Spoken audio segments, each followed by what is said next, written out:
I'm Sofie Hayes and I am an ink and watercolour artist. I've always loved drawing and painting since I was a child. So it's just something that came naturally to me. I lived in a house, my parents' house, that was surrounded and covered in artwork. And my father is an artist by hobby as well, and so there were always art supplies around the home for me to pick up whenever I wanted, and I was always encouraged to do that. And a love of colour and a love of objects and sunsets and those sorts of things, and I get a lot of enjoyment out of it. And then I guess we mix that with my other love, which is the ocean. And I grew up a stone's throw from the beach, and every day, before school, after school, we were at the beach. As soon as I could swim, I had a pair of goggles and a mask on, and I was under the water, looking at fish and anything that I could see. And I guess there's always been part of me that knew that there was going to be an artistic journey at some point, and I didn't know when it was going to come. I ended up studying marine and environmental science because conservation of the ocean is really something that's important to me. And I pursued that as my professional career. But there was always part of me that was tugging on this artistic stream, and so I guess I wanted to see how can I combine my two loves, the art and the ocean. And I also came across a Perth artist, and she was creating this really beautiful ink and watercolour artwork. Her name's Sarah McCloskey.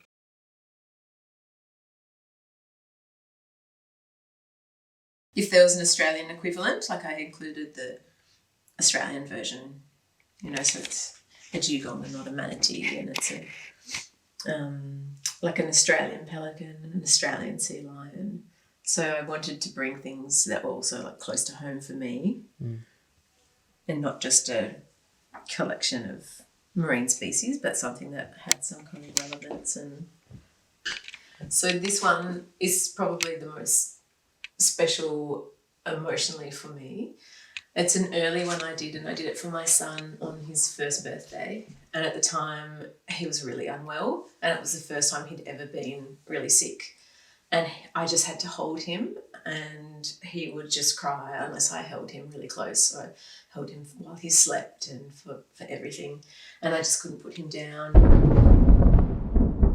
That point where I run out of ideas, or it's really hard to find the time to get, when you've got all these ideas going on in your head, and it's actually hard to find the time to execute that idea, and then sometimes that idea is lost or the opportunity is missed.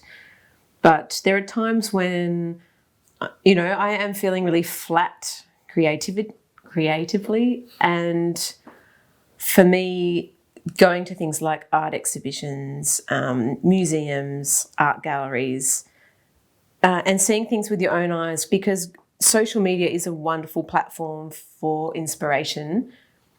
But sometimes if you go to a gallery or, someone's photographic, it's those little things. Sometimes they can really pique your interest.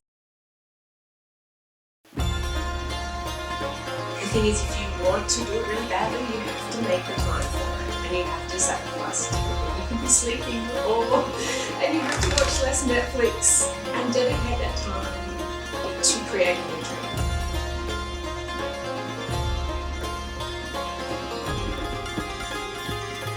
One of the hardest things was to start and to show my stuff to the public.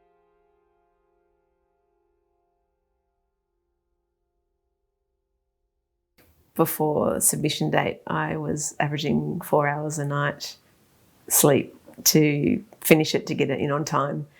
And it was 2 minutes late after submission, but I got it in, and then I just crossed my fingers and I thought, oh, wouldn't that be nice to have, some artwork at an Australian art exhibition in Melbourne.